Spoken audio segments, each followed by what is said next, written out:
Mathieu Giraldin, spécialiste naturopathe et fondateur du groupe Pro-Nature. Aujourd'hui, on va parler d'un sujet un peu délicat qui est le VIH-Sida. On va parler des différents mensonges qui nous ont été prodigués depuis tant d'années sur cette maladie-là et dont il est important pour moi aujourd'hui de vous faire part. Si c'est la première fois que tu arrives sur cette chaîne, n'hésite pas à t'abonner, à liker et à partager la vidéo pour que d'autres personnes puissent voir si tu es sur Facebook. Et si tu es sur YouTube, n'hésite pas à cliquer sur la cloche de notification et à t'abonner. Les vérités sur le sida. Cette vidéo va être divisée en 4 parties. Aujourd'hui, on va parler d'abord de l'origine du sida. En effet, il est important de commencer d'abord par définir les termes. Qu'est-ce que le sida? Le sida, c'est une chute, c'est une maladie qui est définie comme une chute du système immunitaire. La définition provient de son sigle aussi. Le sigle du sida veut simplement dire syndrome immunodéficient acquis. Ça veut dire plus simplement un ensemble de signes qui réfèrent à une chute de notre système immunitaire qui est notre système de défense de l'organisme. Et tout cela est causé par un virus qu'on appelle le VIH. Ça, c'est la définition qu'on nous a donnée de cette maladie. Alors, pour la plupart des gens, on croit que le VIH a été découvert en Afrique, principalement chez les chimpanzés ou chez des gorilles. Mais cette information est totalement erronée. Je vais vous expliquer pourquoi. En 1971-72, le président Nixon décide de lancer une grande campagne pour découvrir la cause des cancers. Seulement, on a spécifié cette recherche sur les rétrovirus. On a promis aux Américains qu'on devait découvrir la cause des cancers parce qu'à cette époque, cette maladie faisait rage et tout le monde avait peur. Alors pour brader un nouveau mandat, etc., on a dit qu'on va trouver la cause.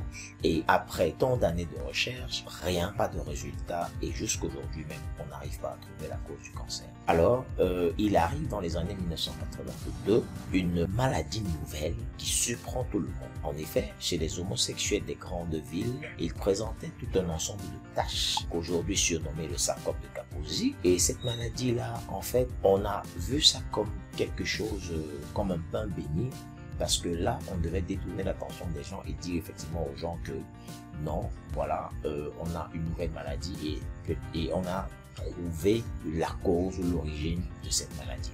Alors, on a dénommé cette maladie à cette période-là GRAID, qui voulait simplement dire Gay Related Immune Deficiencies. Mais seulement, cette dénomination avait tendance à discriminer les gays. Alors, on a surnommé cette maladie SIDA. Et le professeur Gallo a dit que cette maladie provenait d'un virus ou d'un rétrovirus qu'on a dénommé le VIH. Et on a mis maintenant VIH par SIDA pour simplement dire que la cause du SIDA est le VIH. Dans les années 1983, les premiers échantillons de sida ont été découverts en France chez le professeur Luc Montagnier. Et chose bizarre, parce que effectivement, comment se fait-il que le sida a été découvert aux États-Unis avec le professeur Gallo et les échantillons de virus de souche virale ont été isolés en France par le professeur Luc Montagnier qui, après ça, a obtenu ce qu'on appelle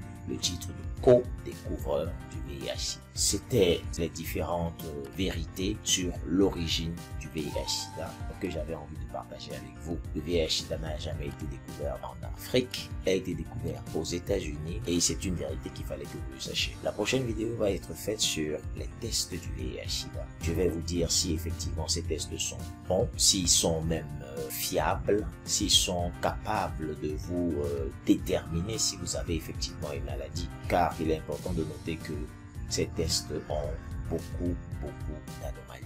C'était un plaisir de m'avoir écouté. Restez scotché sur ma chaîne pour pouvoir ne rater aucune de nos prochaines vidéos. Je sais que cette vidéo va peut-être choquer certains, mais ce que je dis là, c'est simplement des faits. Et je me limite sur les faits et à vous de tirer vos conclusions. Merci de m'avoir écouté. À la prochaine pour la prochaine vidéo.